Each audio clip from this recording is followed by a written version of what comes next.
Meu nome é Marcelo Vilaça e estaremos iniciando agora algumas abordagens superficiais sobre a questão da bibliologia.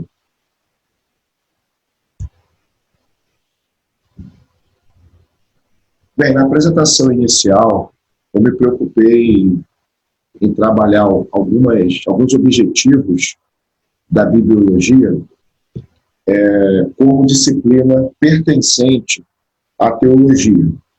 Tá? Então, a bibliologia tem, dentre outras funções, trabalhar e discutir como se formou os cânones, tanto do Antigo Testamento, eu costumo chamar de primeiro pacto, e do Segundo Testamento, ou Segundo Pacto, já que é o cânon cristão. Como se formou, como se processou, critérios que foram estabelecidos. Esses livros foram selecionados e escolhidos por quem? Por qual motivo? Será que os livros, tanto do Primeiro Testamento como do Segundo, estão organizados de forma cronológica ou não? Se não estão, por que não estão? A bibliologia também, ela vai nos informar a respeito dos diversos cânones existentes. Muitas vezes, o cristão, principalmente, já que eu estou nesse meio e posso falar com certa propriedade, ele crê ou acredita, ou de repente ele acha que só lhe foi passado o cânon que ele carrega nas mãos, os 39 livros do Primeiro Testamento e os 27 do Segundo. E aí, acreditando ele, que não existe nada mais, não existe vida além desse cânon. E isso é um verdadeiro engano. Existem outros cânones, inclusive, muito maiores do que o nosso cânon. E nós vamos ver isso mais na frente um pouquinho. Estaremos também trabalhando o conceito de inerrância e inspiração. O que seria a inspiração? Será que os homens de Deus, eles foram, na realidade, uma cópia de Chico Xavier? Fizeram psicografia dos textos? Então, qual é esse conceito de inspiração que tem chegado até nós? De repente, nós vamos também entrarmos mais a fundo também no conceito de inerrância. O que seria isso, inerrância? Trabalharemos as divisões de todos os cânones que serão informados e passados para vocês aqui, e a diferença entre eles. Quando eu falo diferença, eu não estou enfatizando somente a quantidade de livros que pertencem a um cânon exclusivo e não pertencem a outro cânon. Não vou estar tratando tão somente dessas diferenças. Vamos também trabalhar certos textos em que na Bíblia hebraica está mencionando uma coisa, na Bíblia, no cânon alexandrino, que é a Septuaginta, está trabalhando outro texto, e por que essa diferença? E também vamos estar trabalhando muito mais do que isso.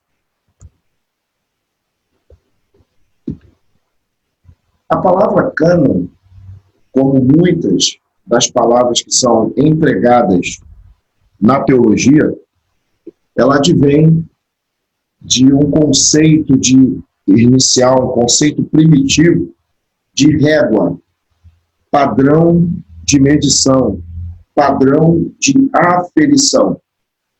E com o passar do tempo, esse conceito ele foi elevado, ele foi sendo modificado até que se chegou ao conceito de que o cânon seria uma lista de livros considerados inspirados.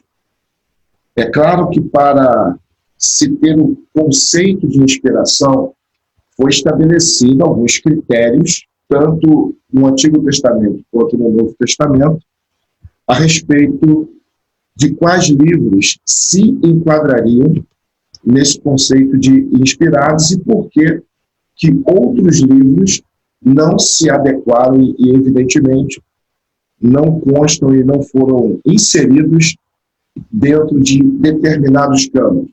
Então, por exemplo, por que a nossa Bíblia protestante consta dela uma relação de 39 livros, na sua parte do Antigo Testamento, que é onde estão as diferenças, e por que o Novo Testamento, por exemplo, tem 27 livros? Por que o Antigo ele tem 39 na nossa e ele tem 45, 46 no cânon católico? Ok? Então, nós vamos trabalhar essas questões também iniciais da bibliologia. Eu também escolhi aqui esse assunto para trabalharmos também a questão dos materiais que eram empregados na escrita dos povos antigos. Então, nós tínhamos vários meios. Por exemplo, a pedra. Isso você pode verificar, por exemplo, nas pirâmides. Você pode verificar também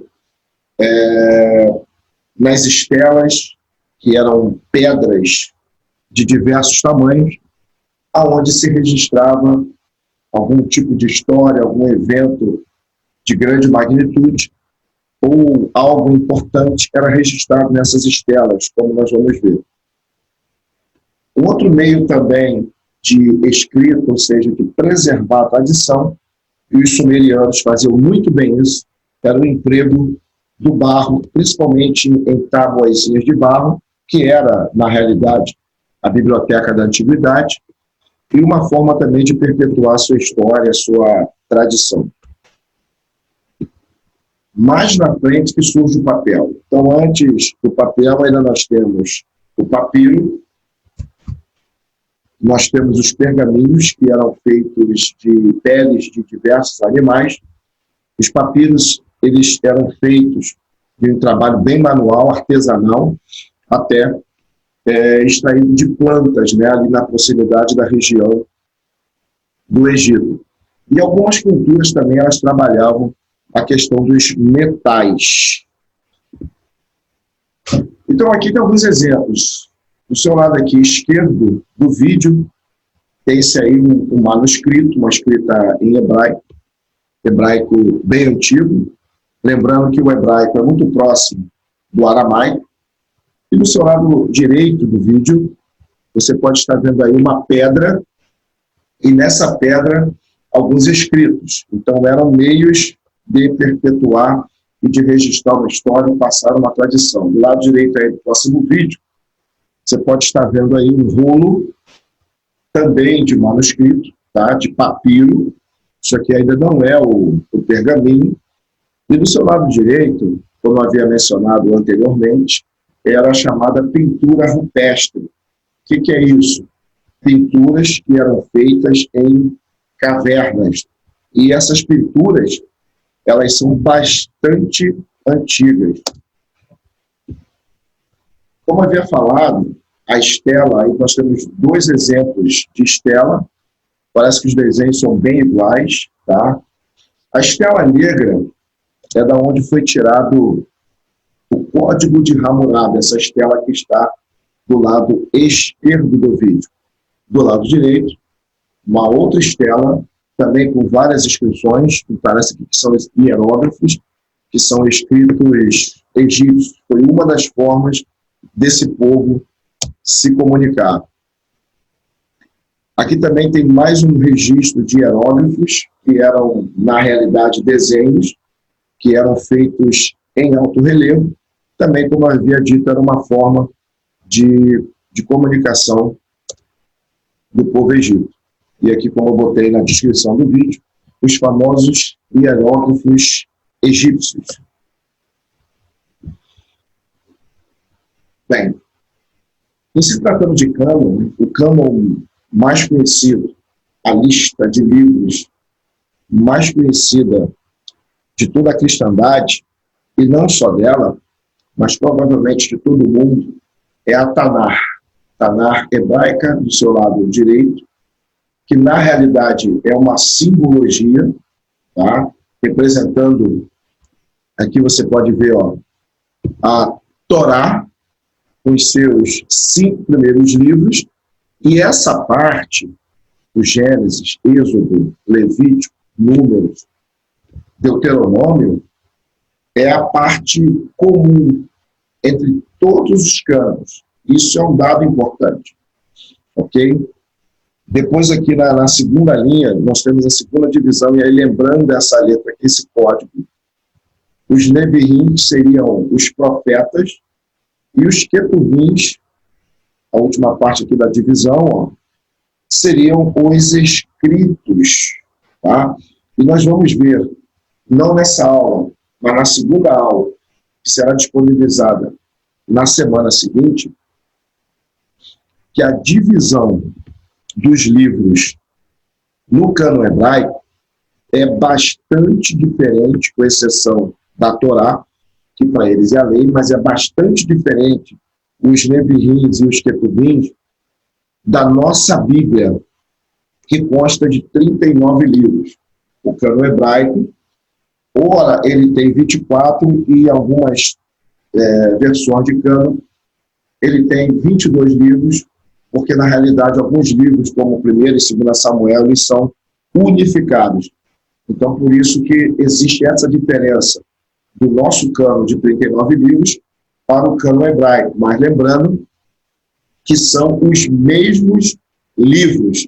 Então, pelo menos nesse aspecto, o cânon protestante, ele é fiel ao cânon hebraico, diferentemente de um outro cânon que nós vamos ver em breve. Lembrando, evidente, que essa Bíblia hebraica aqui, Stuttgartense, eu a possuo já há mais de 10 anos e, claramente, ela está em hebraico, hebraico massorético. Lembrando que o hebraico mais primitivo, ele é consonantal apenas.